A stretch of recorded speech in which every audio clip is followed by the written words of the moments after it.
The observation deck of the Galactic Council's research station hummed with the usual morning activity.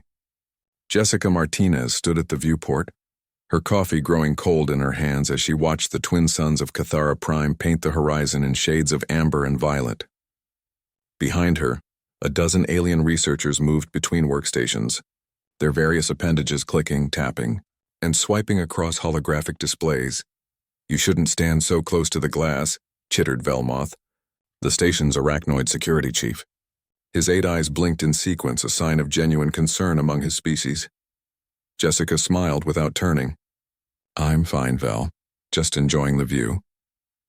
What she didn't mention was the growing ache in her side, the warm trickle she felt beneath her uniform. The morning's EVA suit malfunction had been minor, or so she'd told the medical bay. A small puncture, nothing the nanosealant couldn't handle. But humans, she'd learned over her 3 years in space, metabolized the standard medical treatments differently than the Council expected. The doors hissed open, and James Holloway strode in, his engineering tablet tucked under one arm. He caught Jessica's eye and frowned, that peculiar expression he got when he knew something was wrong but hadn't quite figured out what. "Jess, you look pale," he said, crossing the deck in quick strides. "I'm always pale. It's called being Scottish-Irish. Don't deflect." James lowered his voice. "What happened?" Before she could answer, the proximity alarm shrieked. Red light bathed the observation deck as every screen flashed the same message. "Breach. Section 7. Containment failure." Velmoth's mandibles clacked in distress. The Vextharn cubs have escaped." Jessica's blood ran cold, and not from her injury.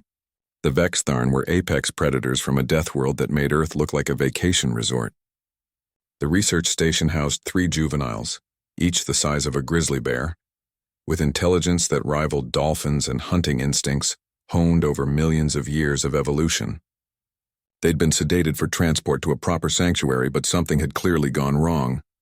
Lockdown protocols. Velmoth screeched, his legs carrying him toward the command console with surprising speed. But it was too late. The ventilation grate exploded inward, and 3 massive forms dropped onto the deck. The Vextharn cubs moved with fluid grace, their 6 legs carrying them in that eerily silent stalking pattern that had made their species the terror of 5 star systems. Iridescent scales caught the emergency lighting, and their triple-rowed teeth glistened as they surveyed the room full of prey. Panic erupted. Researchers scattered, their various forms of locomotion creating chaos. Velmoth raised his plasma stunner, but his hands trembled, his species' instinctual fear of apex predators overriding his training. The largest cub's head swiveled, tracking movement, calculating which target to take first. Its nostrils flared, then it stopped. All 3 cubs froze mid-stalk, their muscular bodies going rigid. Their heads turned in unison, focusing on one spot. On Jessica. She stood motionless, her hand pressed against her side where the wound had reopened, where human blood, so different from anything else in this station, leaked into the air. The cubs' sensory organs, designed to detect the chemical signatures of prey and predator alike, worked overtime. The largest one made a sound, something between a growl and a whimper. In the translation matrix that every council member wore, a single word echoed. Apex. James moved instinctively, stepping between Jessica and the creatures. "Jess, get back. No." Her voice was steady, though her heart hammered against her ribs. "Don't move." Nobody moved. The cubs weren't attacking. They were submitting. The largest one lowered its body, pressing its armored belly to the deck. The other 2 followed suit, their multiple eyes never leaving Jessica, watching her with the wary respect that prey species show to something higher on the food chain. Velmoth's translator stammered. "Impossible. They're registering her as dominant predator, but humans are Category 4 sapients. Mid-level survival worlders." Jessica took a slow breath, remembering every nature documentary she'd ever watched, every instinct her species had carried from the African savanna to the stars. Humans might not have claws or armor or venom, but they had something else. The chemical signature of a species that had climbed to the top of their world through sheer, bloody-minded persistence. Her blood told a story written in iron and adrenaline, in proteins that had evolved to heal from wounds that would kill softer species. in hormones that screamed persistence hunter to anything with the sensors to read it. "James," she said quietly, "get the tranq rifle from the emergency locker, slowly." He moved with careful precision, never turning his back on the cubs.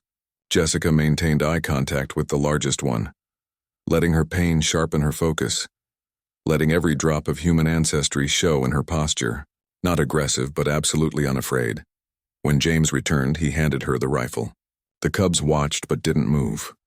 "You don't need to be sedated," Jessica said softly, knowing the translator would render her words into something they could understand. "But you can't be here. You're going somewhere safe, somewhere better. Do you understand?" The largest cub's head dipped once, an acknowledgement. Over the next hour, Jessica walked the cubs back to a reinforced holding area, James and a stunned Velmoth following at a careful distance. The creatures followed her like puppies trailing their mother, their predatory instincts overridden by something deeper, the recognition that in the vast hierarchy of the universe, humans occupied a strange and terrible niche. Later, in the medical bay, as the Xyloth physician sealed her wound properly and lectured her about human stubbornness, James sat beside her. "The council's going to want to reclassify us," he said. "Again," Jessica laughed, then winced. "Let them. We've been telling them for years. Earth isn't a paradise world. We just made it look that way." Through the medical bay window, she could see the cubs in their reinforced habitat, calm now, sedated and ready for transport. The largest one's eyes tracked her movement even as it drifted to sleep. It knew. They all knew now. Humanity hadn't conquered the stars through superior technology or diplomatic grace. They'd done it the way they'd done everything else, by being too stubborn to quit, too adaptable to fail, and too dangerous to underestimate. Even their blood whispered warnings that apex predators instinctively understood.